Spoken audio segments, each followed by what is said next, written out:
नमस्कार विद्यार्थी मित्रांनो, कसे आहात? मजेत ना? मजेतच राहायला हवं. मी सुशांत तुमचं स्वागत करतो भारताच्या अमेझिंग एज्युकेशनल प्लॅटफॉर्मवर, ज्याचं नाव आहे Physicswallah. Right? How are you all? जोश हाय पाहिजे, ठीक आहे. सीईटी क्रॅक करण्याचा जज्बा पाहिजे, राईट. आणि थोडासा पेशन्स पाहिजे. बस एवढं जरी तुम्ही केलं तरी तुम्ही बघणार तुम्ही एकदम छान मार्क्स घेणार. आपका रिजल्ट एकदम बहुत क्या बोलेंगे सुपर डुपर हिट आएगा. मुझे विश्वास है, आप खुद पे विश्वास रखो, ठीक है. पीडब्ल्यू आपके साथ है, आप आपके साथ तो आपकी फैमिली आपके साथ है, ठीक है. और उसी एक जोश के साथ आज हम शुरू करने वाले हैं अभियान 2.0 का नेक्स्ट चैप्टर, जिसका नाम है थर्मल प्रॉपर्टीज ऑफ मैटर. क्या नाम है बेटा जिसका? थर्मल प्रॉपर्टीज ऑफ मैटर, है ना. इसके पहले हमने सॉलिड्स के बारे में पढ़ा था, ठीक है. आज जो है वो थर्मल प्रॉपर्टीज पढ़ेंगे, किसके? हम मैटर में, बराबर. तो इसमें हम एक्चुअली क्या क्या देखने वाले हैं? टेम्परेचर और हीट के कंसेप्ट देखने वाले हैं यहाँ पे, ठीक है.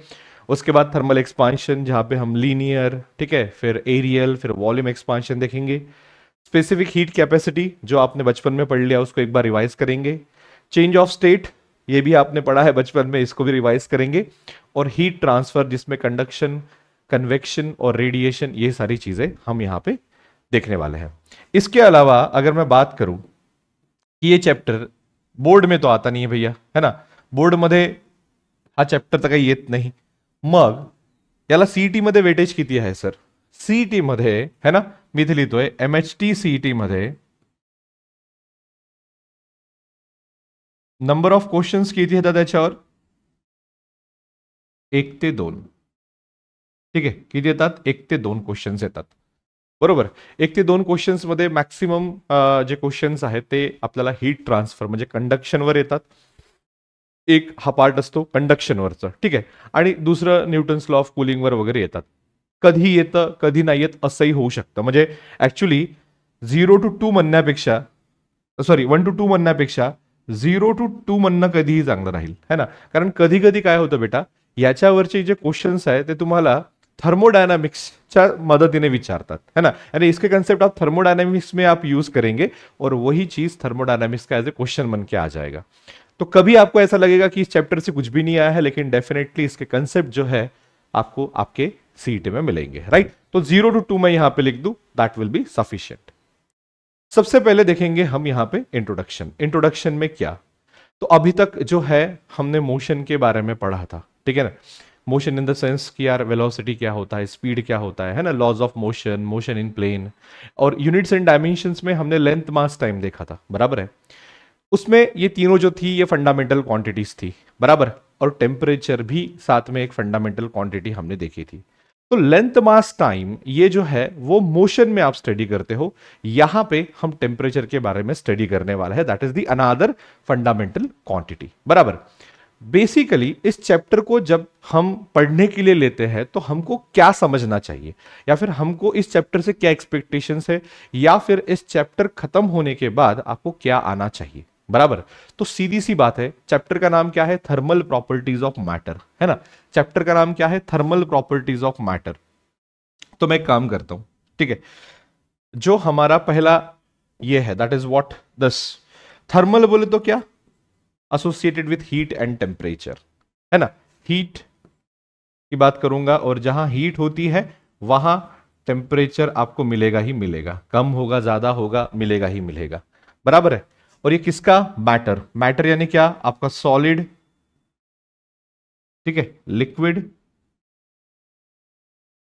And gas.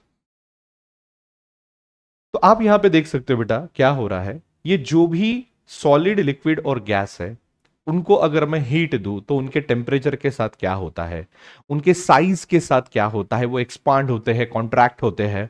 इसकी स्टडी हमको इस चैप्टर में करना है ना. जैसे आपको पता है आइस को आप हीट दोगे, मेल्ट हो जाएगा, पानी बनेगा. पानी को और हीट दो, उबलेगा, फिर बाद में स्टीम बन जाएगा. तो that is the property that we are going to deal with in this chapter, in this particular chapter. Clear आहे? सिंपली पुट करायचं म्हणजे काय, 3 स्टेट ऑफ मॅटर आहे, सॉलिड, लिक्विड आणि गॅस. हे तीनही matter under the influence of heat कसे behave करणार. मी याला हीट दिलं तर टेम्परेचर वाढेल, तो एक्सपांड होईल. हीट जर मी तिथून काढलं टेम्परेचर कमी होईल, कॉन्ट्रॅक्ट होईल. एवढी हीट दिल्यावर किती डिग्री सेल्सिअसने टेम्परेचर वाढेल, एवढी हीट काढल्यावर किती डिग्री सेल्सिअसने टेम्परेचर कमी होईल. त्यानंतर हीट इकडून इकडे जात आहे तर कशी जात आहे, है ना. म्हणजे जसं फॉर एक्झाम्पल तुम्ही पाणी गरम करता तर तुमच्या गॅसमधून जी एनर्जी आहे ते युटेन्सिलला जाते, म्हणजे त्या भांड्याला जातोय, आणि भांड्यातून कुठे जात आहे, तुमच्या पाण्याला जातोय. बरोबर आहे. तर हीट ट्रान्सफर कसं होत आहे, एका जागून दुसऱ्या जागी हीट ट्रान्सफर कसं होत आहे ना. तुम्हाला माहिती आहे, जर तुम्ही एखाद्या काय म्हणू समुद्र तलावाजवळ गेले, है ना, अगर आप कहीं एक समुद्र के पास जा रहे हो तो क्या होता है, वहां पे आपको हॉट और कोल्ड ब्रीज मिलते हैं, है ना. यानी दिन के समय में आपकी तरफ ठंडी हवा आती है, रात के समय में आपकी तरफ गर्म हवा आती है, लाइक दैट. तो ठंडा जो है वहां पे एटमॉस्फेयर होता है. तो हीट कैसे ट्रांसफर होता है, हीट से टेम्परेचर में क्या डिफरेंस आता है, बराबर है. हीट से टेम्परेचर एक्सपांड होगा, कॉन्ट्रैक्ट होगा, ये सारी चीजें हम यहां पे देखने वाले हैं. होगा तो कितना होगा, ठीक है, नहीं होगा तो क्यों नहीं होगा, ये सारी चीजें. तो मैं इन शॉर्ट में एक ही लिख दूंगा, here in this chapter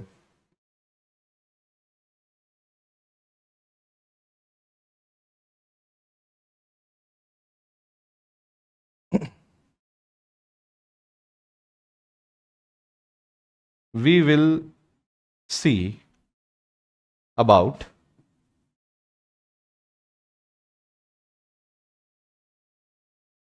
behavior of matter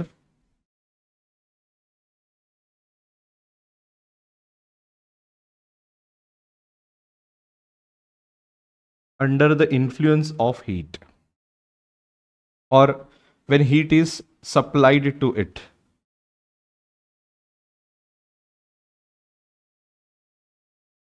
When heat is given to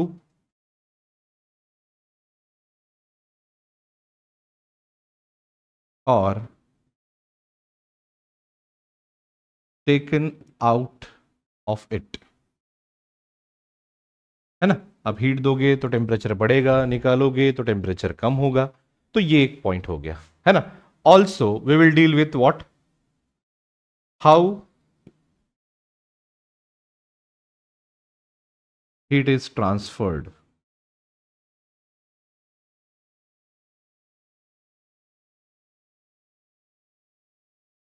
है ना. कंडक्शन होता है, कन्वेक्शन होता है, रेडिएशन होता है. तो ये सारी चीजें हम इस चैप्टर में देखने वाले हैं. Fine. So in this chapter we will see about behaviour of matter when heat is given to और टेकन आउट ऑफ इट, और and how heat is transferred. ठीक है. इसके अलावा भी बहुत सारी चीजें हैं, लेकिन मैं यहां पे शॉर्ट में बता रहा हूं. अब ये देखो, हीट दिए, टेम्परेचर बढ़ेगा, स्टेट चेंज हो सकता है, सॉलिड का लिक्विड हो सकता है, निकालोगे लिक्विड का सॉलिड हो सकता है, ये सारी चीजें. ठीक है.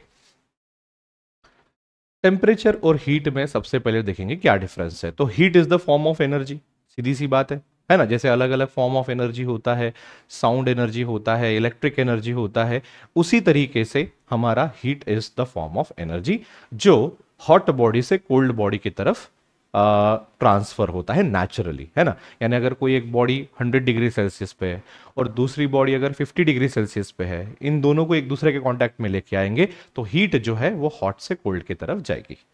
और टेम्परेचर क्या है, ये बताता है कि कौन सी चीज कितनी ज्यादा टेम्परेचर वाली है या कम टेम्परेचर वाली है. It just measures the degree of hotness and coldness of the substance, that is it. देखो क्या लिखा है, heat is the energy in transit. जब दो बॉडी का टेम्परेचर अलग अलग होने के बाद उनको पास में लाया जाएगा तो वो एक्सचेंज करते हैं हीट. कब तक करेंगे, जब तक दोनों का टेम्परेचर सेम ना हो जाए, है ना. जब तक क्या नहीं आ जाए, थर्मल इक्विलिब्रियम, यानी दोनों बॉडी का टेम्परेचर सेम ना आ जाए. ठीक है. Heat supply to the substance. अब ऐसा क्यों होता है ना, कि जब भी हम हीट सब्सटेंस को देते हैं तो टेम्परेचर क्यों बढ़ता है, या फिर निकाल दे तो क्यों कम होता है. जब आप हीट देते हो किसी भी सब्सटेंस को तो क्या होता है, उसके अंदर के जो भी मॉलिक्यूल्स है, जो भी एटम्स है, वो वाइब्रेट होने लगते हैं, है ना. यानी उसके अंदर की जो मॉलिक्यूल्स की एनर्जी है, एटम्स की जो एनर्जी है वो बढ़ जाती है, और बढ़ने के वजह से उनकी काइनेटिक एनर्जी बढ़ जाती है. बराबर. ये देखो यहां पे लिखा है, heat supply to the substance increases the kinetic energy of the molecules और एटम्स ऑफ द सब्सटेंस. और जो भी average kinetic energy per particle of the substance होगा वो क्या बताएगा आपको कि टेम्परेचर क्या है ना. तो सीधी सी बात है, टेम्परेचर किसके ऊपर डिपेंड है, कि जो भी मॉलिक्यूल्स और एटम्स उस सब्सटेंस में है ना, उसकी काइनेटिक एनर्जी कितनी है ये डिफाइन करेगा कि वो बॉडी का टेम्परेचर ज्यादा है या कम है। अगर मान लो ये ज्यादा है तो टेम्परेचर ज्यादा है, अगर कम है तो टेम्परेचर कम है। आखिरी में टेम्परेचर का डेफिनेशन जो मैंने आपको ऑलरेडी बताया है ना। तो सीधी सी बात है, heat is energy in the transit, ठीक है, and temperature is the measure of what, degree of hotness और the coldness of an object and not the amount of thermal energy. खाली ये बताएगा कि कौन सा ऑब्जेक्ट कितना गर्म है, कितना ठंडा है। नेक्स्ट है मेजरमेंट ऑफ टेम्परेचर। अब अगर कोई भी चीज गर्म है, ठंडी है, तो कैसे उसको गिनेंगे? डेफिनेटली हमारे पास स्केल है ना, हमारे पास अलग अलग स्केल होते हैं, है ना। एक केल्विन होती है हमारे पास, एक डिग्री होती है और एक फ़ारेनहाइट होती है। तो आप देख सकते हो तीनों में, है ना, absolute zero, ice point, human body temperature और स्टीम पॉइंट के क्या बोलेंगे, वैल्यूज दी गई है। अगर मैं केल्विन स्केल की बात करूं तो एब्सोल्यूट जीरो जो है वो 0 केल्विन हो जाता है। डिग्री सेल्सियस की बात करूं तो वो -273 होता है। ये बात थोड़ी सी ध्यान में रखना, एब्सोल्यूट जीरो का टेम्परेचर कितना होता है केल्विन स्केल में, 0, ठीक है। डिग्री सेल्सियस में होता है -273 और फ़ारेनहाइट स्केल में होता है -459.67 फ़ारेनहाइट। आलं लक्षात मी काय म्हणतोय? बरोबर. थोडंसं वर जायचं, आईस पॉइंट किती 273, इथे ऑलमोस्ट 0 आणि इथे 32.02.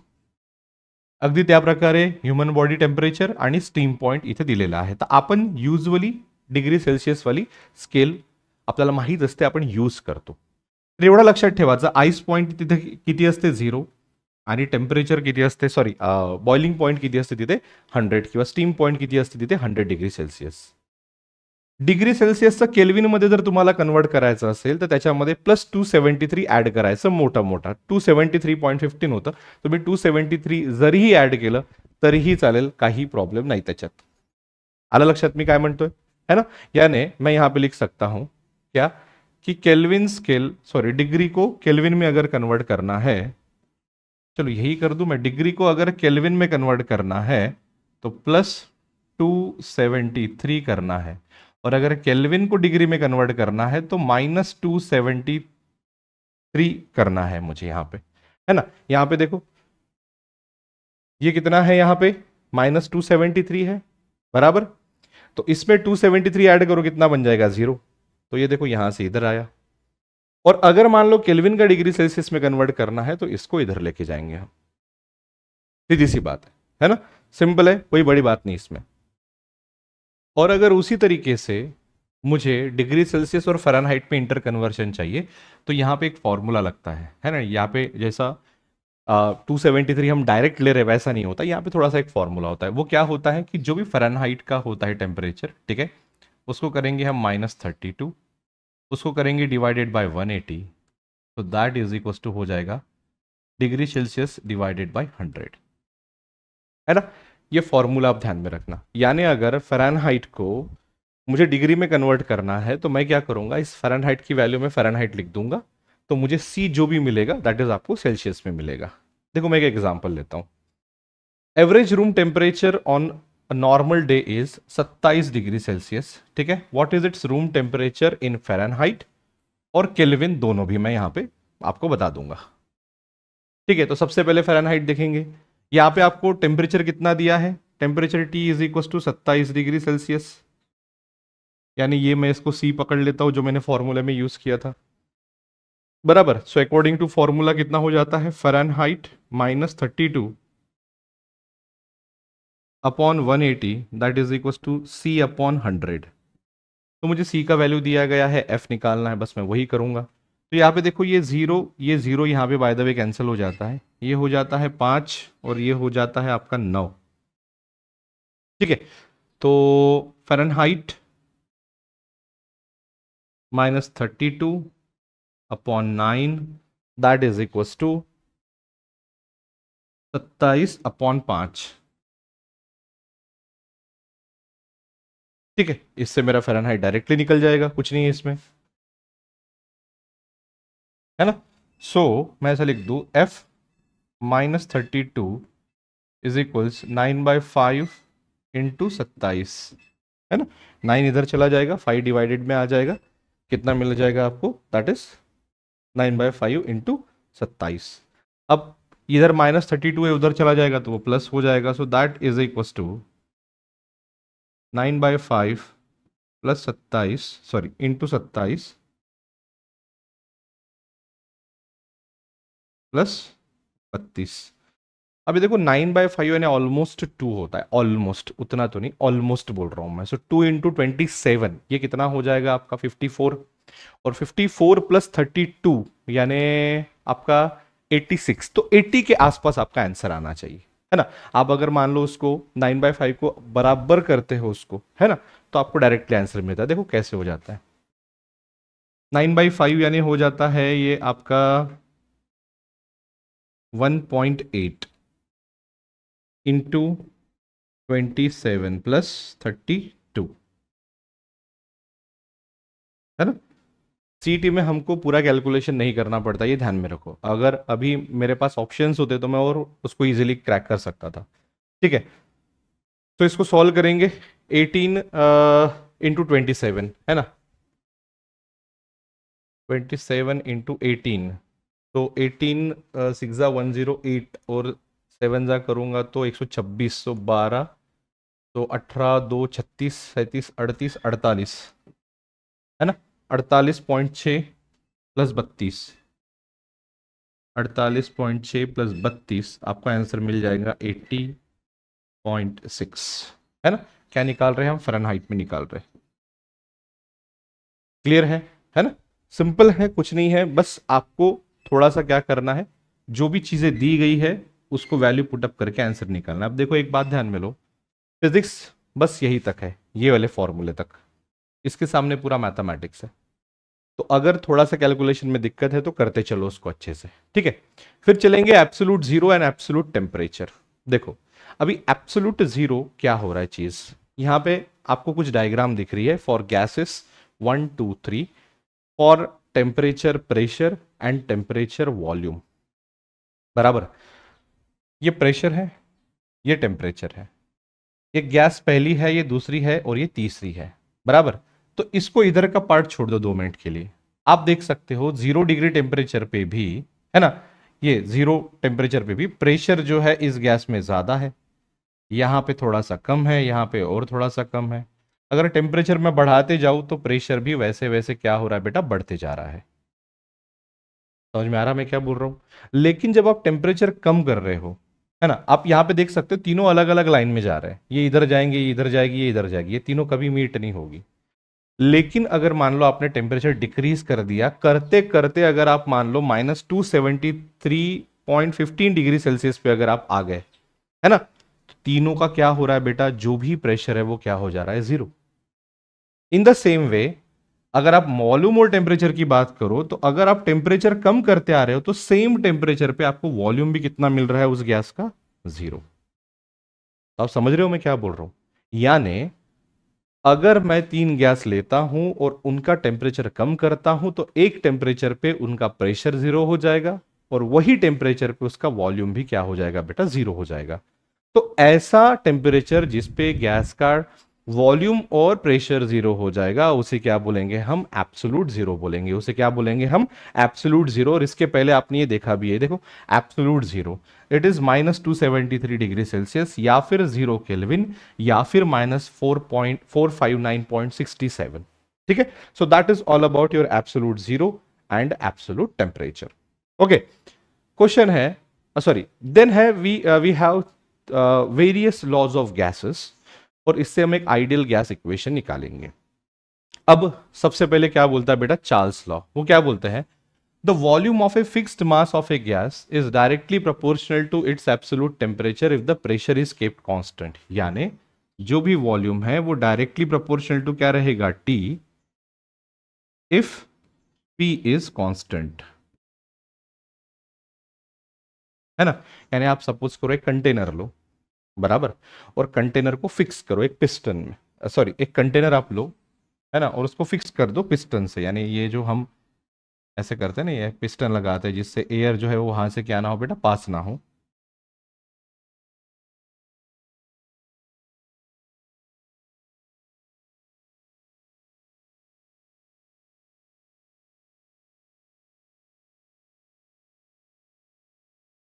बराबर। और इसके अंदर जो है वो आ जा रही है आपकी गैस। अब क्या करूंगा मैं, इसका प्रेशर जो है वो कांस्टेंट रखूंगा, है ना। और नीचे से मैं उसको अगर मान लो टेम्परेचर दे दूं, तो जितना ज्यादा टेम्परेचर उतना ज्यादा वॉल्यूम होगा, है ना। तो ये कौन सा लॉ है बेटा, that is your Charles law. Charles law क्या बोलता है, volume is proportional to temperature. Same उसी की तरह होता है गे लुसाक्स लॉ। वो जो है वो बताते हैं कि pressure of a fixed mass of a gas is directly proportional to its absolute temperature अगर वॉल्यूम कांस्टेंट रख दिए तो। यानी चार्ल्स लॉ किसके किसके बीच में रिलेशन दिया था, वॉल्यूम और temperature of the gas.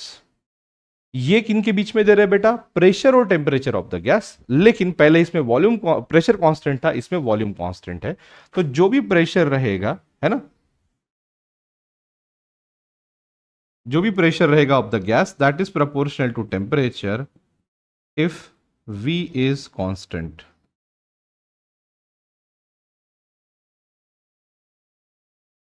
If V is what, constant. ये देख रहे हो आप, V is proportional to T if P is constant and P is proportional to T if V is constant। दोनों केस में यही डायग्राम लगेगी। यहां पे अभी हम क्या करेंगे, वॉल्यूम को कांस्टेंट रखेंगे, यानी ये इसको फिक्स कर देंगे पिस्टन को, नीचे से हीट देंगे तो ये एक्सपांड होगा, एक्सपांड होगा तो प्रेशर बढ़ेगा, बराबर। तो प्रेशर जो है वो directly proportional to the applied temperature रहेगा अगर वॉल्यूम कांस्टेंट रखेंगे तो। प्रेशर कुकर पता है ना, हमने प्रेशर कुकर देखा है, दैट इज दिस प्रोसेस, है ना। हम क्या करते हैं, उसका ढक्कन जो है फिक्स करके रखते हैं, ढक्कन से जो है वो भाप नहीं निकल पाती, तो स्टीम जो है एक जगह जमा हो जाती है, बराबर है। और जैसे ही मान लो एक इतना बड़ा टेम्परेचर आया कि दैट इज नॉट बीरेबल, एक्सीडेंट हो सकता है, तो वहां की सीटी बचती है। सीटी बचती है यानी क्या, अंदर में जो भी जमा आपकी हीट होगा वो स्टीम के थ्रू बाहर निकलेगा। So that is what the sorry Gay-Lussac's law, है ना। और एक आखिरी आ रहा है हमारा बॉयल्स लॉ। वो बोलते हैं for a fixed mass of a gas at constant temperature pressure is inversely proportional to volume. यानी प्रेशर जो रहेगा for a fixed mass of the gas वो इनवर्सली प्रोपोर्शनल टू क्या रहेगा, वॉल्यूम, इफ अगर क्या करेंगे हम टेम्परेचर को कांस्टेंट रखेंगे।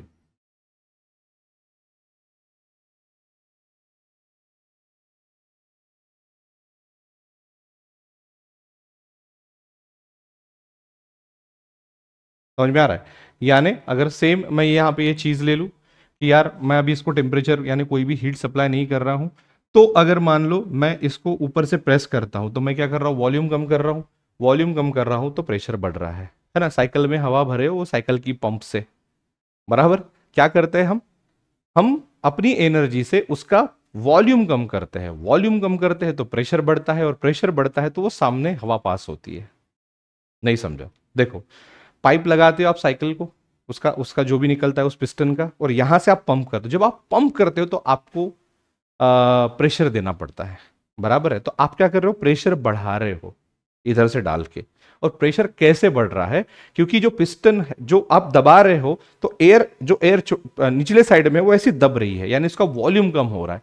वॉल्यूम कम हो रहा है तो प्रेशर बढ़ रहा है, ठीक है। So that is it, that is Charles law, sorry that is your Boyle's law. Fine. अब इन तीनों को मिला के बनता है आइडियल गैस इक्वेशन, है ना। इन तीनों को मिला के क्या बनता है, आइडियल गैस इक्वेशन। मैं यहां पे लिख देता हूं, by combining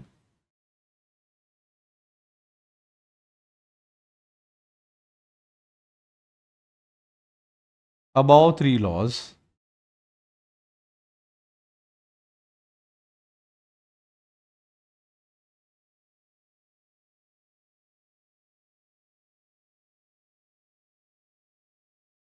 we got ideal gas equation, है ना। मैं अपन यहां पे लिख सकते हैं we got ideal gas equation।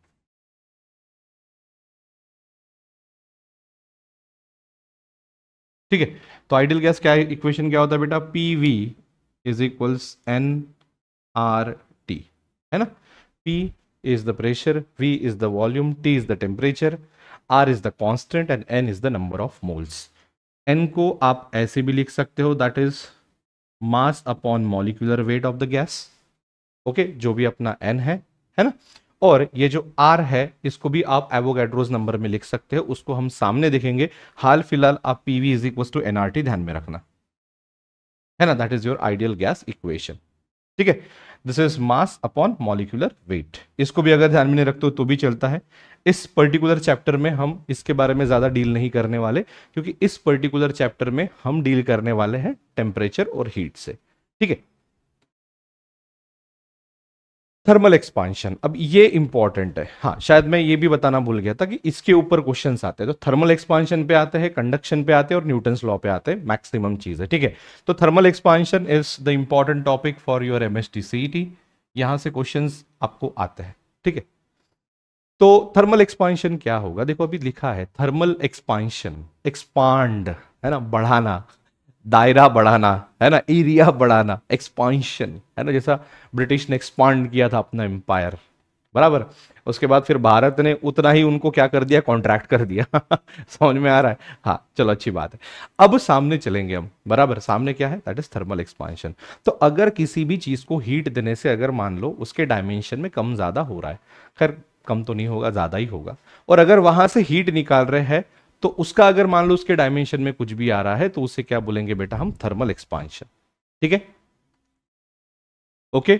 सो मैं फिर से एक बार बोलता हूं, the increase in the dimensions of a body due to increase in its temperature is called as what, thermal expansion. तो जो भी बॉडी का बिहेवियर होगा, ठीक है, in the what, influence of the heat, उसे क्या बोलेंगे हम, थर्मल एक्सपांशन बोलेंगे। ठीक है, अब ऐसे 3 एक्सपांशन होते हैं, यानी किसी भी बॉडी को अगर मान लो हमने हीट दिया तो वो उसमें क्या क्या चेंज आएगा है ना, त्याच्यामध्ये काय काय चेंज येणार जर आपण एखाद्या बॉडीला हीट केलं, बरोबर। तर पहिला काय, त्याची लेंथ वाढू शकतं, दुसरं एरिया, तिसरं व्हॉल्यूम है ना। तर त्या प्रकारे 3 एक्सपांशन आहे, लिनियर, ठीक आहे, त्यानंतर व्हॉल्यूम आणि एक सरफेस। ठीक आहे, तर जर आपण दिलेल्या टेम्परेचर, दिलेल्या हीटमुळे जर त्याची लेंथ वाढत असेल है ना, तर त्या केसमध्ये आपल्याला कोइफिशियंट ऑफ लिनियर एक्सपांशन हा इथे एक कन्सेप्ट येतो है ना। काय म्हणतं बघा, the expansion in length due to thermal energy is called linear expansion. यानी अगर हम किसी भी ऑब्जेक्ट को या फिर किसी भी सब्सटेंस को हीट दे रहे हैं और उसके वजह से उसकी लेंथ बढ़ रही है तो इसे बोलेंगे लीनियर एक्सपांशन, बराबर। तो आप यहां पे देख सकते हो ओरिजिनल लेंथ जो है वो L है, और इस लेंथ में अगर मान लो टेम्परेचर देने की वजह से डेल L है ना, यानी छोटा सा एक क्या आया है, चेंज आया है, डेल L इतना अगर चेंज आया है, बराबर है, तो डेल L अपॉन L यानी change in the length upon original length is equal to what, alpha into delta T, where alpha is what, coefficient of linear expansion. Basically काय होतं है, change in length upon original length is proportional to काय असतं, temperature, बरोबर। मग proportionality आपण काढलो तर आपल्याला इथे काय मिळणार आहे, कॉन्स्टंट, दॅट इज अल्फा। ठीक आहे, alpha into what, delta T, that is change in the temperature. आली गोष्ट लक्षात। So del L upon L is equal to alpha into delta T, बरोबर। तर हे झालं काय तुमचं कोइफिशियंट ऑफ लिनियर एक्सपांशन।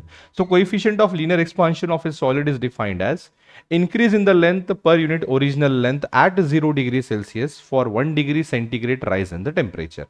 आता इथून मी अल्फाची डेफिनेशन कशी काढणार, किंवा अल्फा को मैं यहाँ पे कैसे डिफाइन करूंगा, alpha is equal to del L upon delta T, है ना। तो जो भी क्या होगा, change in the dimension upon original dimension per unit change in what, the temperature at 0 degree Celsius, उसको बोलेंगे हम कोएफिशिएंट ऑफ लीनियर एक्सपांशन। कुछ नहीं, बस आप ये फॉर्मूला ध्यान में रखो कि भैया अगर टेम्परेचर देने के वजह से है ना, अगर लेंथ चेंज हो रही है तो उसे बोलेंगे लीनियर एक्सपांशन, और यहां पे अल्फा जो है वो हो गया आपका कोएफिशिएंट ऑफ लीनियर एक्सपांशन।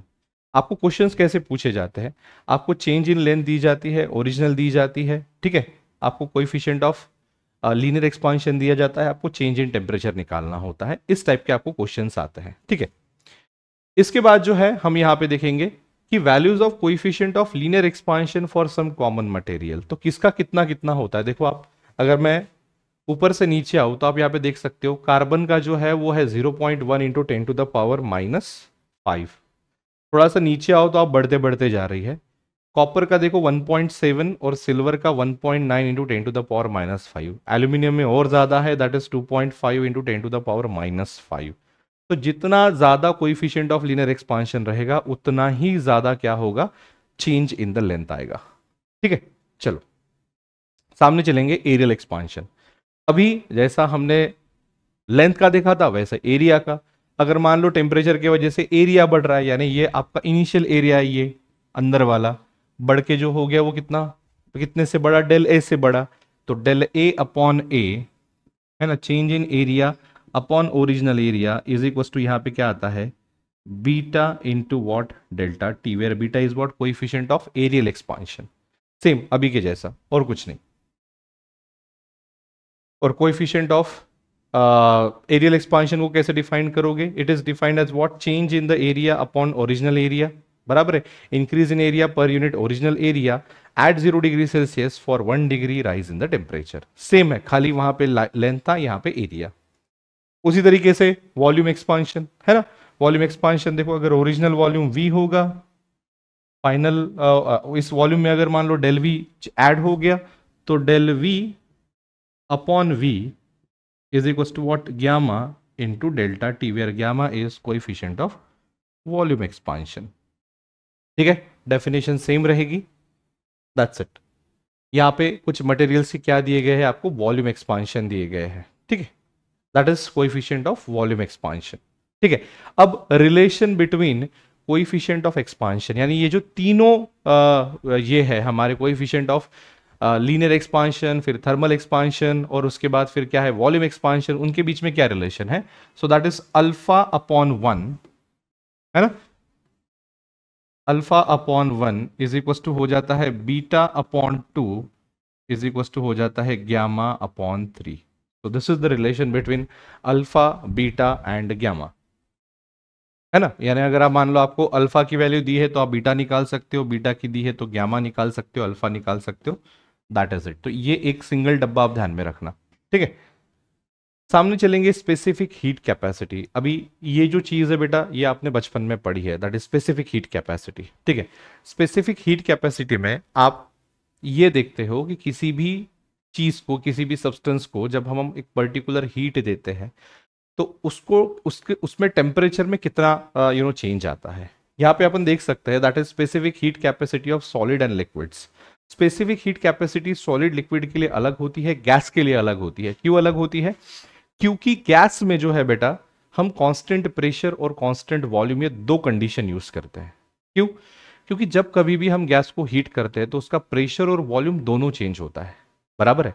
तो अगर मान लो हम कांस्टेंट प्रेशर की बात करेंगे तो अलग बनेगी, कांस्टेंट वॉल्यूम की बात कर रहे हैं तो अलग बनेगी, बराबर। तो specific heat capacity of solid and liquid, ये आपका ऑलरेडी हो चुका है 9th-10th में, सो यहां पे कोई देखने की ज्यादा जरूरत नहीं है। Specific heat capacity, it is defined as the amount of heat per unit mass absorb और given out by the substance to change its temperature by 1 unit, that is 1 degree Celsius और 1 केल्विन। यानी अगर मान लो मुझे किसी भी चीज का टेम्परेचर है ना, यानी किसी भी सब्सटेंस का टेम्परेचर अगर मुझे बढ़ाना है 1 डिग्री सेल्सियस तक, और मैंने उसका मास लिया है 1 kg यूनिट मास, बराबर। तो स्पेसिफिक हीट क्या होता है बेटा, कि जितना उसको हीट लगेगा for increasing the unit mass of the substance to 1 degree Celsius, बराबर। So that is your what, specific heat. ठीक है, अब इसका फॉर्मूला क्या आता है, तो जो भी हमारा यहाँ पे Q होता है ना, यानी हीट सप्लाइड जो होता है, heat supplied is equal to what, mc delta T, है ना। m is what, mass, C is what, the specific heat, and delta T is what, the change in the temperature, है ना। So that is what your specific heat। खैर ये अपन सामने देखेंगे, that is not an issue। Specific heat को आप S से भी डिनोट कर सकते हो, ठीक है, इसका इक्वेशन भी आपको सामने है, बट स्टिल मैंने यहां पे लिख दिया। सो that is what, mc delta T, है ना। S क्या है, स्पेसिफिक हीट है, Q is the heat supplied, m is the mass and delta T is the change in the temperature. ये किसी बहुत सारे सब्सटेंस का यहाँ पे आपको स्पेसिफिक हीट दिया है, ठीक है। स्टील को 120 जूल देना पड़ेगा ताकि उसका 1 kg जो है 1 केल्विन से बढ़ सके। Same for lead, gold and tungsten. अब specific heat of a gas, ये जो चीज है ये आपको मिलेगा थोड़ा सा अलग, है ना। अलग क्यों मिलेगा यहाँ पे, क्योंकि गैस जो है जिसको कभी भी हम हीट करेंगे तो उसका प्रेशर और वॉल्यूम उस पे दोनों में चेंज आता है। तो मैं यहां पे लिख देता हूं, when the gas is heated,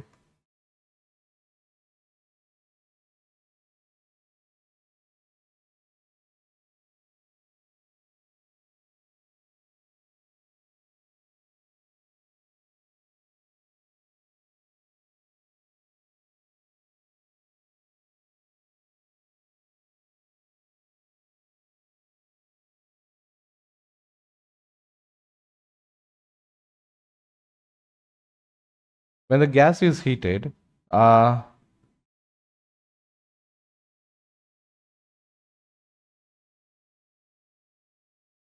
its volume and temperature, sorry, its volume and pressure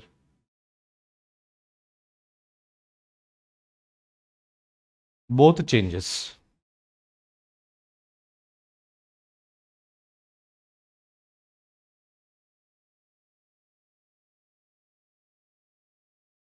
simultaneously.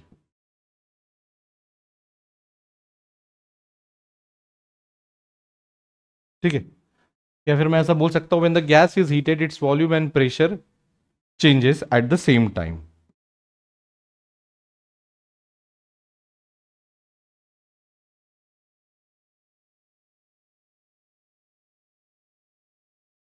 Okay, and that's why we need to define two specific heat for the gas. Hence,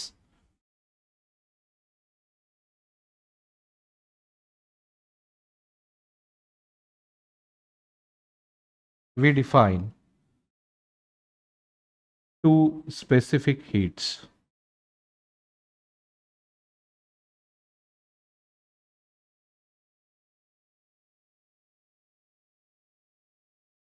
पहला, specific heat capacities of gases है ना, principal specific heat capacity of a gases at constant volume है ना. एक principal आएगा और दूसरा आएगा मोलर है ना. तो प्रिंसिपल में क्या हो रहा है, यहाँ पे हम कुछ एक क्वांटिटी लेंगे और मोलर में कुछ एक क्वांटिटी लेंगे. तो principal specific heat of a gas at constant volume क्या होता है, it is the quantity of heat absorb और रिलीज फॉर द राइज और fall of the temperature of unit mass of a gas when it is volume is constant. यहाँ पे unit mass की बात चल रही है, ठीक है, यहाँ पे भी यूनिट मास का ही होगा. सो this is at what your constant volume and this is what at your constant pressure. यहाँ पे भी देखो यूनिट मास है, बराबर. लेकिन मोलर में मोल होगा, दैट इज 1 मोल होगा. बस यही डिफरेंस है, बाकी कोई डिफरेंस नहीं है. ठीक है, सिंपली पुट ये देखो, specific heat of a gas दो टाइप का होगा. क्यों दो टाइप का होगा, जब कभी भी आप गैस को हीट करते हो तो उसका प्रेशर और वॉल्यूम दोनों चेंज होता है एक साथ, बराबर. तो ये जो स्पेसिफिक हीट है हम क्या करेंगे, दो कंडीशन में लेंगे, एक कांस्टेंट वॉल्यूम और दूसरा कांस्टेंट टेम्परेचर, बराबर. तो जब कभी भी हम कांस्टेंट वॉल्यूम पे गैस को हीट दे रहे हैं ताकि उसका टेम्परेचर 1 केल्विन से या फिर 1 डिग्री से बढ़े, और वो जो गैस है उसका यूनिट मास है लेकिन वो कांस्टेंट वॉल्यूम में है, तो वो क्या हो जाएगा, ठीक है, प्रिंसिपल स्पेसिफिक हीट. अगर मान लो मैं क्या कर रहा हूं, उसका 1 यूनिट मास ले रहा हूं तो, और अगर 1 मोल ले रहा हूं तो वो हो जाता है मोलर स्पेसिफिक हीट. फिर से एक बार सब लोग ध्यान देंगे, देखो, गैस को जब हम हीट करते हैं तो उसका प्रेशर और वॉल्यूम दोनों में चेंजेस आते हैं, इसलिए हम उसके दो मोड में स्पेसिफिक हीट लेते हैं. पहला एट कांस्टेंट वॉल्यूम, दूसरा एट कांस्टेंट प्रेशर. अगर मान लो आप स्पेसिफिक हीट गैस का देख रहे हो एट कांस्टेंट वॉल्यूम पे और कंसीडर कर रहे हो यूनिट मास, तो वो बनेगा प्रिंसिपल स्पेसिफिक हीट. और अगर आप कंसीडर कर रहे हो 1 मोल तो वो बनेगा मोलर स्पेसिफिक हीट. बस दैट्स इट, और कुछ नहीं. ठीक है, तो ये हो गया principal specific heat, this is at constant volume and this is at constant pressure, and this is molar specific heat at constant volume and at constant pressure. तो relation between principal and molar specific heat capacities, अभी इनमें एक simple relation है ना, कि molar specific heat capacity है ना, मैं यहां पे लिख दूं, that is molar specific heat capacity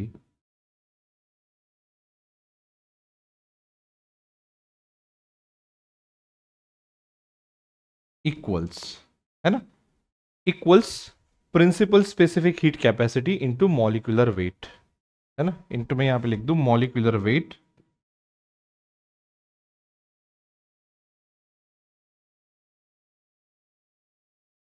into principal specific heat capacity.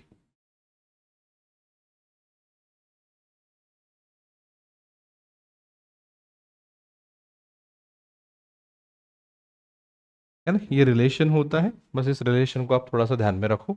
ठीक है, that's it. Molar specific heat of some gases आपको दिया गया है, molar specific heat Cp and Cv, है ना. तो हेलियम का देखो 20 जूल लगता है, एट कांस्टेंट प्रेशर और कांस्टेंट वॉल्यूम पे 12। तो एक बात ध्यान में रखना कि हमेशा ये जो CV होता है ये कैसा होता है बेटा, कम एज कंपेयर टू CP, क्योंकि कांस्टेंट प्रेशर पे क्या होता है बेटा, आपका वॉल्यूम भी बढ़ता है और एक्सटर्नल वर्क डन भी होता है, लेकिन वॉल्यूम, कांस्टेंट वॉल्यूम में सिर्फ और सिर्फ आपका प्रेशर बढ़ता है ना, यानी इंटरनल वर्क डन होता है आपका। हीट इक्वेशन अभी वही जो मैंने आपको बताया था, दैट इज हीट रिसीव्ड और given out, that Q is equal to MS into delta T, वही एक्सप्रेशन है जो मैंने आपको बताया, उसको ही हीट इक्वेशन बोलते हैं। दैट इज हीट गिवन और release is equal to what, mass into S into what, your delta T, that is the equation, this is called as what, your heat equation. ठीक है, heat capacity that is thermal capacity. Thermal capacity or heat capacity of a body is the quantity of heat needed to raise or lower the temperature of the whole body by 1 degree Celsius. Specific heat में क्या था, 1 kg था, यानी unit mass था। यहां पे unit mass नहीं, आप कितना भी मास ले लो, कौन सा भी मास ले लो, जो भी मास है उसको 1 डिग्री सेल्सियस से अगर उसका टेम्परेचर बढ़ाना है तो जो भी हीट रहेगा उसका बोलेंगे हम हीट कैपेसिटी। ठीक है, कैलोरीमेट्री ये एक क्या बोलेंगे, ये एक टाइप का आपका ये है इंस्ट्रूमेंट है जो हमको quantitative measurement of heat exchange, यानी हीट कैसे एक्सचेंज होता है from the system and the surrounding, ये बताता है। अब सिस्टम क्या हो गया, मान लो ये आपका वाटर हो गया है ना, यानी ये जो भी क्या बोलेंगे एक्सपेरिमेंटल आपको यहाँ पे दिख रहा है, एक बड़ी सी चीज दिख रही है, उसके अंदर टब लाइक चीज दिख रही है, उसके अंदर हम वाटर रखेंगे, थर्मोमीटर स्टीरर थोड़ा सा घुमाने के लिए, एयर इंसुलेशन रहेगा, ठीक है, उसके बाद इंसुलेटिंग जैकेट रहेगा ताकि यहाँ से हीट जो है वो इधर उधर ना जा सके, और इसमें हम क्या करते हैं बेटा कि हीट सप्लाई करके जो भी हमको देखना है कि चेंज ऑफ स्टेट कैसे हो रहा है ना, टेम्परेचर कैसे बढ़ रहा है, ये सारी चीजें हम कैलोरीमेट्री से देख सकते हैं। तो यहाँ पे देखो आप, चेंज ऑफ स्टेट अगर मैं बात करूँ ये टाइम और टेम्परेचर का है ना, आइस की अगर मैं बात करूँ तो आइस को जब आप हीट करते हो तो क्या होता है, वो धीरे धीरे वो क्या होता है, पहले मेल्ट, लेकिन टेम्परेचर उसका उतना ही रहता है, फिर पूरा मेल्ट होने के बाद उसका टेम्परेचर धीरे धीरे बढ़ते जाता है ना, एक पर्टिकुलर पॉइंट तक आता है, this is what your boiling point. Temperature जो है वो यहाँ पे क्या रहता है, सेम रहता है, और उसके बाद जो है वो आपका स्टीम बन के उड़ जाता है, बराबर है। यानी सीधी सी बात है, matter normally exist in 3 state, solid liquid gas, a transition from one of this state to another is called a change of the state, है ना। चेंज ऑफ स्टेट किसको बोलेंगे, कि जब भी एक फेज से या फिर एक स्टेट से दूसरे स्टेट में कोई भी ऑब्जेक्ट जाता है, जैसे solid to liquid, liquid to gas, या फिर रिवर्स मैनर में जाता है, तो उसे बोलेंगे अपन चेंज ऑफ स्टेट। दो कॉमन चेंज ऑफ स्टेट है, पहला सॉलिड टू लिक्विड जिसे बोलेंगे हम क्या, फ्यूजन बोलेंगे, और जब लिक्विड टू गैस हो जाता है तो उसको वेपराइजेशन बोलेंगे। ठीक है, एक सॉलिड टू डायरेक्ट गैस होता है उसे सब्लिमेशन भी बोलते हैं। ठीक है, ये देखो sublimation, the change from solid state to vapour state without passing through the liquid state is called as sublimation and the substance is called as sublime. तो ड्राई आइस हो गया या फिर आयोडीन सब्लाइम हो गया, ये क्या होता है बेटा, डायरेक्टली इवेपोरेट हो जाता है, बराबर है। उसके बाद हम देखेंगे फेज डायग्राम, है ना। फेज डायग्राम ये किसका है, ये हमारे वाटर का है। अगर आप यहाँ पे देख पा रहे हो, एक यहाँ पे क्या बोलेंगे हम, यहाँ पे एक ऐसा टेम्परेचर होता है जहां पे आपके तीनों state, solid, vapour and what, your liquid state, है ना, ये तीनों का जो मेल मिलाप होता है उसे बोलेंगे क्या हम, ट्रिपल पॉइंट, है ना। तो आप यहाँ पे देख सकते हो, this is the temperature and this is what, the pressure. तो एक पर्टिकुलर टेम्परेचर और प्रेशर पे तीनों स्टेट जो है वो एग्जिस्ट करेंगे, that is called as what, your triple point. देखते हैं एक एक चीजों को, ठीक है। Vaporisation curve, that is LV curve, आपने यहां पे देखा होगा, ठीक है, यहां पे आप देख सकते हो, ये क्या है, LV कर्व यानी वेपराइजेशन कर्व, है ना। ये SV कर्व है और ये LS कर्व है, और सबके अपने अपने नाम है, ठीक है। यहाँ पे देखो वेपराइजेशन कर्व यानी कौन सी curve, LV curve. The curve labelled LV represent those point where the liquid and vapour phases are in equilibrium and thus it is a graph of boiling point versus pressure, है ना, boiling point versus pressure. यहाँ पे कौन सी दो state आ रही है बेटा, liquid and vapour, इसलिए यहाँ पे LV कर्व दिया है, बराबर है। फ्यूजन कर्व LS कर्व, जहां पे क्या रहेगा आपका, लिक्विड एंड सॉलिड रहेगा, और सब्लिमेशन कर्व क्या रहेगा, सॉलिड और वेपर रहेगा, है ना। आप ये देख सकते हो ये कर्व पे, this is liquid solid, this is liquid vapour and this is what, your solid vapour, this is sublimation, ठीक है, ये एलवी कर्व हो गया आपका और ये एलएस कर्व हो गया, और ये तीनों जहां पे मिलते हैं उसके बोलेंगे हम ट्रिपल पॉइंट। यहाँ पे आप देख सकते हो triple point, that is the triple point of water is that point where water in solid, liquid and gases state coexist in equilibrium and this occur only at a unique temperature and pressure. यहाँ पे दिया गया है आपको temperature 273, ठीक है, और pressure जो है वो इतना दिया गया है। तो इस पॉइंट पे क्या हो रहा है बेटा, इसके तीनों phase solid, liquid and gas exist करेंगे। गैस एंड वेपर के बीच में डिफरेंस दिया गया है, ठीक है, इसको थोड़ा सा आप देख लो, बहुत इजी है। गैस किसको बोलते हैं, वेपर किसको बोलते हैं? तो the substance which is in the gaseous phase and is above its critical temperature. Above अगर क्रिटिकल टेम्परेचर होगा तो गैस बोलेंगे, बिलो अगर होगा तो उसे बोलेंगे हम वेपर। क्रिटिकल टेम्परेचर के बिलो एंड क्रिटिकल टेम्परेचर के अबाव, ठीक है। बाकी ये एक पॉइंट है, उसको थोड़ा सा आप देख लो। क्रिटिकल टेम्परेचर गैसेस के अलग अलग दे दिए हैं, इसको थोड़ा सा आप देख लो, ठीक है। जो टेबल्स है उसके ऊपर एक थोड़ी सी आप नजर डालिए, वो इसलिए डालिए क्योंकि थोड़े एक दो टेम्परेचर भी अगर आपको पता रहते हैं, ध्यान में रहते हैं, तो ठीक है, एक अंदाज आता है कि हम कैसे सॉल्व करेंगे। बाद में चलेंगे हम लैटेंट हीट, ठीक है। अब स्पेसिफिक हीट हमने देख लिया कि किसी भी सब्सटेंस का टेम्परेचर बढ़ाना है ना, टेम्परेचर को बढ़ाना है, वहां पे फेज चेंज नहीं हो रहा, स्टेट चेंज नहीं हो रहा। हम क्या कर रहे हैं, टेम्परेचर दे रहे हैं, है ना, ये नीचे से हीट दे रहे हैं और वहां से टेम्परेचर जो है वो बढ़ रहा है, बराबर है। अगर मान लो हम हीट दे रहे हैं लेकिन फेज चेंज हो रहा है, तो उस वक्त क्या आएगा, हमारा लैटेंट हीट, बराबर। तो आपको पता है क्या होता है कि टेम्परेचर जो है, अगर मान लो मैं लिक्विड ले लेता हूं तो टेम्परेचर जो है वो उसका बढ़ेगा धीरे धीरे, है ना। यहां पे क्या हो जाएगा, उसका चेंज ऑफ द स्टेट हो जाएगा, बराबर। फिर यहाँ पे लिक्विड फेज रहेगा, यहां तक आएगा, और फिर यहाँ पे फेज चेंज हो गया, वो किस में चला जाएगा, स्टीम में चला जाएगा। सीधी सी बात है, आप आइस को क्या करो, पहले थोड़ा सा गर्म करो, तो वो पहले क्या करेगा बेटा, फेस चेंज करेगा। फेस चेंज करेगा यानी क्या करेगा, सॉलिड टू चला जाएगा वो लिक्विड में, जिसे बोलेंगे हम मेल्टिंग पॉइंट, मेल्ट होगा।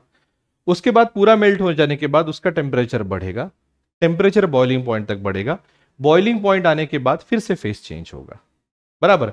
तो दो चेंज यहां पे हमको लैटेंट हीट मिलेगा, latent heat of fusion and latent heat of vaporisation.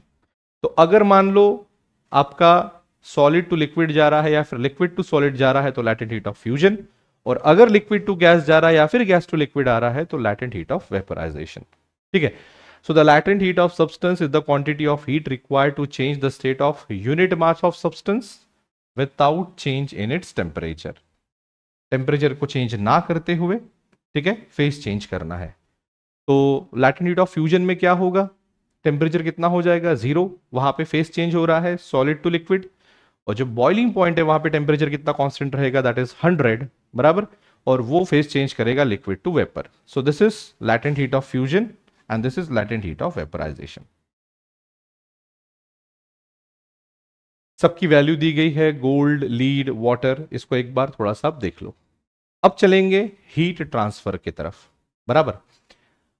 Heat जो है एक जगह से दूसरी जगह ट्रांसफर होती है तीन वे से, पहला कंडक्शन, दूसरा कन्वेक्शन और तीसरा रेडिएशन, बराबर।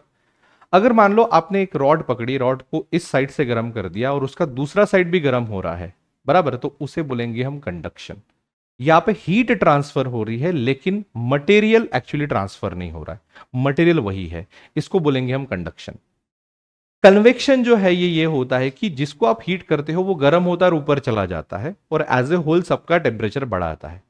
जैसे अगर मैं गैस पे पानी रख दूं तो सबसे पहले पानी का निचला जो पार्ट होता है, टब का जो निचला पार्ट होता है, वो पहले गर्म होता है, और गर्म होने के बाद वो जो गर्म पानी है वो ऊपर जाता है, बराबर, और फिर ऊपर का ठंडा पानी नीचे आता है, फिर वो गर्म होता है ऊपर जाता है, ऐसे करते करते उसका टेम्परेचर बढ़ता है। तो यहां पे एक्चुअल मूवमेंट हो रही है सब्सटेंस की। और तीसरा होता है रेडिएशन। रेडिएशन में क्या बोलेंगे हम, ये जो भी हीट होती है that travels in the form of electromagnetic wave. Electromagnetic wave, light is electromagnetic wave, आपने ये सुना ही होगा, बराबर है। तो जो सन से अर्थ की तरफ आ रहा है that is in the form of electromagnetic radiation. तो तीन टाइप से होता है हीट ट्रांसफर, है ना। अब सीधी सी बात है, हीट ट्रांसफर्ड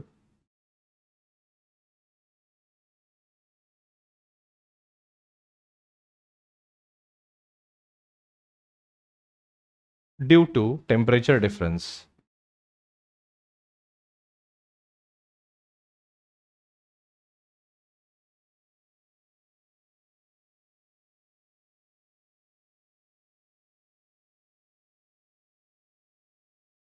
है ना, heat transferred due to what, temperature difference. बराबर। सो हॉट बॉडी से कहा जाता है, वो कोल्ड बॉडी की तरफ जाता है, जैसे सन से अर्थ की तरफ आता है।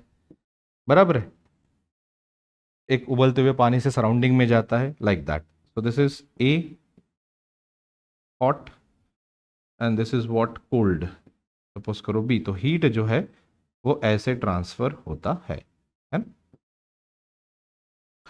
पहला है कंडक्शन, जिसका मैंने ऑलरेडी आपको बता दिया है डेफिनेशन, है ना। आप उसको थोड़ा सा पढ़ लो कि जब कभी भी एक्चुअल मोमेंट नहीं होती है सब्सटेंस की, और तो भी अगर मान लो जो आपका हीट है वो ट्रांसफर होता है, तो उसको बोलेंगे हम कंडक्शन। बराबर। सामने चलेंगे, thermal conductivity. Thermal conductivity of a solid is a measure of the ability, यानी कौन कितना कंडक्ट कर सकता है उसके ऊपर डिपेंड होता है उसकी थर्मल कंडक्टिविटी। अब जैसे अगर मान लो मैं प्लास्टिक को इधर से गर्म करूं तो दूसरा साइड गर्म नहीं होता, थर्मल कंडक्टिविटी बहुत ही कम। लेकिन अगर मेटल रॉड को करूंगा तो वो जल्दी से क्या करेगा, हीट एक जगह से दूसरी जगह ट्रांसफर कर देगा, तो उसकी जो कंडक्टिविटी है वो ज्यादा रहेगी as compare to what your plastic. So that is what your thermal conductivity. Okay okay, सामने चलेंगे, कोएफिशिएंट ऑफ थर्मल कंडक्टिविटी। अब देखो, अगर मान लो ये एक ऑब्जेक्ट है, इस फेस से उस फेस का डिस्टेंस अगर x है, टेम्परेचर इधर T1 है, इधर T2 है, डेफिनेटली ये हॉट पकड़ेंगे, ये कोल्ड पकड़ेंगे, ये पकड़ेंगे उसका एरिया, है ना, that is your what, surface area. अगर ऐसी चीज है तो जो भी हीट ट्रैवल होगा कहां से, ए से लेके इधर दूसरे फेस तक, यानी हॉट से लेके कोल्ड फेस तक, तो वो एक रिलेशन फॉलो करता है, that Q is equals to what, K A delta T T upon X, है ना। तो ये जो भी है ना, जो भी आपका हीट ट्रांसफर होगा that is proportional to what, area, उसके बाद टेम्परेचर डिफरेंस, उसके बाद टाइम, और inversely proportional to the perpendicular distance between the two faces. यानी यहां से लेके यहां तक का जो भी डिस्टेंस है वो क्या रहेगा आपका, डिस्टेंस, परपेंडिकुलर डिस्टेंस। तो यहां से हम coefficient of thermal conductivity that is K को कैसे डिफाइन कर सकते हैं, it is defined as the quantity of heat that flows in 1 second, okay, between the opposite faces of a cube of side 1 meter and the face being kept at a temperature difference of 1 degree Celsius. यानी अगर मान लो इन दोनों के बीच में 1 degree Celsius का फर्क है, इसका एरिया जो है वो 1 मीटर स्क्वायर है, डिस्टेंस जो है वो 1 मीटर है, उस स्टैंडर्ड केस में जो भी हीट ट्रांसफर होगा उसे बोलेंगे हम थर्मल कंडक्टिविटी। तो जितना ज्यादा थर्मल कंडक्टिविटी उतना ज्यादा क्या करेगा, वो सामने कैरी करेगा, है ना। अब जो भी कंडक्ट करने के लिए अपोजिशन आएगा उसको बोलेंगे थर्मल रेजिस्टेंस। जैसे करंट को फ्लो करने के लिए अपोजिशन आता है तो उसे क्या बोलते हैं, resistance, Ohm's law, V is equal to IR। उसी तरीके से अगर मान लो हमारे फ्लो ऑफ हीट को अगर अपोजिशन आ रहा है तो उसे हम बोलेंगे क्या, थर्मल रेजिस्टेंस। उसे क्या बोलेंगे हम, thermal resistance. So the opposition of a body to the flow of heat through it is called as what, your thermal resistance. Fine. Thermal resistance का फॉर्मूला होता है that is x upon Ka, है ना। Thermal resistance मैं यहां पे लिख देता हूं, थर्मल रेजिस्टेंस RT दिया है, दैट इज इक्वल टू कितना होता है, x upon K into A।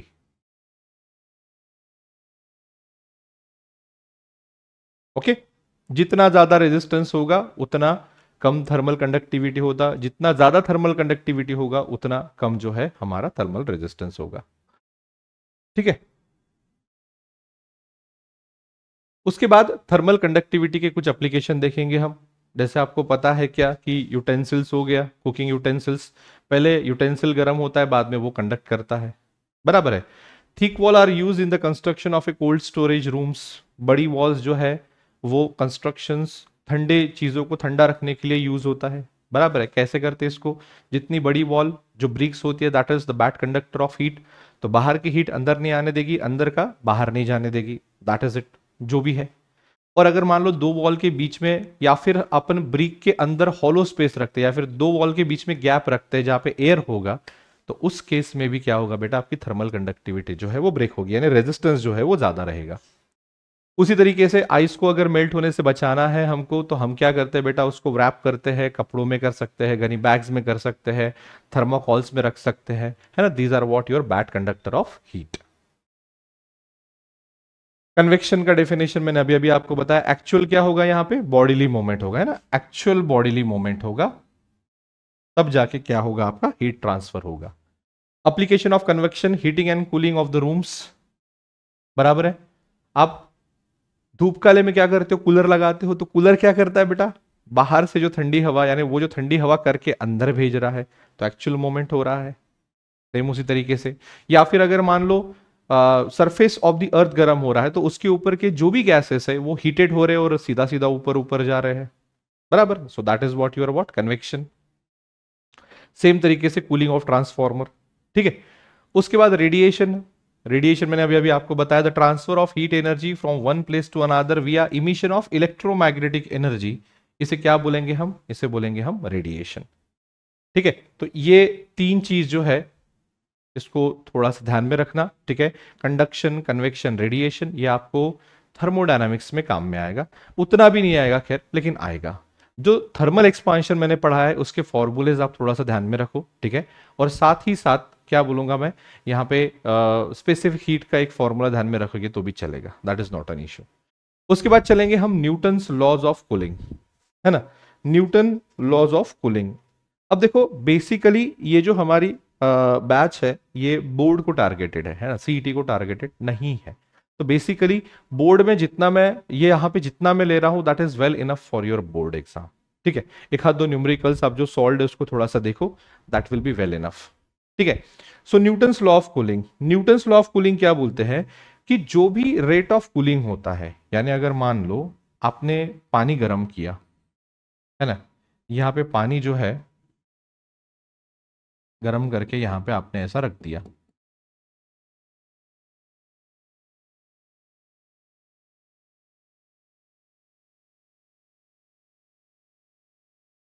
बराबर।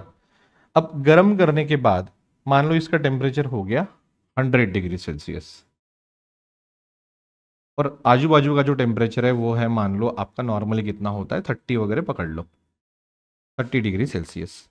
अब क्या होगा बेटा, ये पानी जो है 100 से 30 पे जाएगा, तो सपोज करो एक घंटे में ये हो रहा है क्या कि 100 से जा रहा है 30।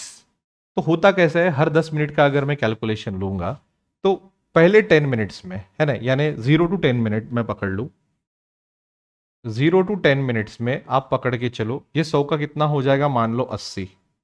पहले रैपिडली कूल होता है, ये ऑब्जर्वेशन मैं बता रहा हूं आप। 10 से जो 20 है वो आपका जाता है ऑलमोस्ट 65, फिर 20 से 30 पकड़ लो, वो चला जाएगा आपका ऑलमोस्ट 55, ठीक है। फिर 30 से 40 मिनट्स में पकड़ लो, आपका ये जाएगा, इसको थोड़ा सा ज्यादा करेंगे अपन, ठीक है। लाइक यहाँ पे आ जाएगा 63 वगैरह पकड़ लो, यहाँ पे आ जाएगा आपका 50 वगैरह आप पकड़ लो, यहाँ पे आ जाएगा आपका 40 वगैरह पकड़ लो, ठीक है। और 40 से 50 चला जाएगा, पकड़ लो आपका यहाँ पे 35, ठीक है। और 50 से आप 60 यानी एक घंटे में आप पकड़ लो, यहाँ पे 36 वगैरह पकड़ लो, और यहाँ पे चला जाएगा आपका, सॉरी यहाँ पे 34 पकड़ लो आप, और यहाँ पे चला जाएगा 30। तो आप देख रहे हो हर 10 मिनट में जो है वो क्या हो रहा है, कम हो रहा है, बराबर, कम हो रहा है। लेकिन जो कम हो रहा है उसे क्या बोलेंगे, वो हर बार सेम नहीं है। जैसे फॉर एग्जांपल पहले 10 मिनट में 80 से कितना जाएगा, पकड़ लो आप आपका 63 पकड़ लो, यानी 17 का डिफरेंस है ना। तो यहाँ पे भी 63 से 50 जाएगा, यहाँ पे कितना 13 का डिफरेंस है, यहाँ पे 10 का है, यहाँ पे 6 का है, और यहाँ पे 4 का है। तो जैसे जैसे टाइम बढ़ रहा है वैसे वैसे सेम 10 मिनट में टेम्परेचर जो है वो कम कम कम कम से क्या बोलेंगे, कम हो रहा है। यानी पहले पहले 10 मिनट में 17 से कम हुआ, फिर 13 से हुआ, फिर 10 से हुआ, फिर 6 से हुआ, फिर 4 से हुआ। तो इस पे न्यूटन क्या बोलते हैं कि जो भी रेट ऑफ कूलिंग है, यानी किसी भी सब्सटेंस को अगर आप हीट कर दो और उसके बाद उसको छोड़ दो ठंडा होने के लिए ताकि वो सराउंडिंग का टेम्परेचर एक्वायर कर ले, है ना, तो जो भी आपका रेट ऑफ कूलिंग होगा that is d q by d t, that is proportional to what, change in the temperature, है ना। अब चेंज इन द टेम्परेचर क्या, temperature difference between system and the surrounding. तो मैं यहाँ पे लिख सकता हूं, तो जो भी आपका सिस्टम है ना, मैं उसको T लिख देता हूं और minus temperature of the surrounding. तो ये क्या है बेटा, आपका न्यूटन्स लॉ ऑफ कूलिंग, बराबर है। इसको अगर मैं मान लो ये करूं, दैट इज यहाँ पे Q लिखने से अच्छा मैं यहाँ पे T कर देता हूं, क्योंकि रेट ऑफ कूलिंग है ना, और ये स्मॉल t ये टाइम हो जाएगा। तो d capital T upon dt is proportional to what, t minus your ts that is surrounding. तो इसमें मैं एक कांस्टेंट ऐड कर देता हूं, that constant is equal to इधर c और k, आप जो भी लेना है ले लो। मैं यहाँ पे c ले लेता हूँ, c into what, t minus ts। So that is what your Newton's law of cooling, है ना। So rate of cooling is proportional to what, temperature difference between the system and the surrounding, that is what your Newton's law of cooling, है ना।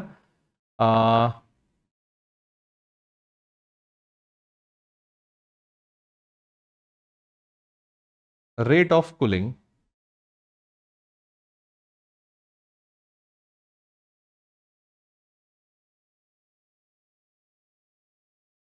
is proportional to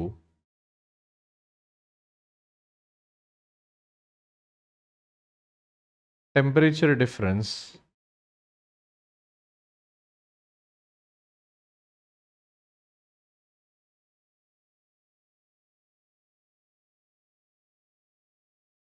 between system and surrounding।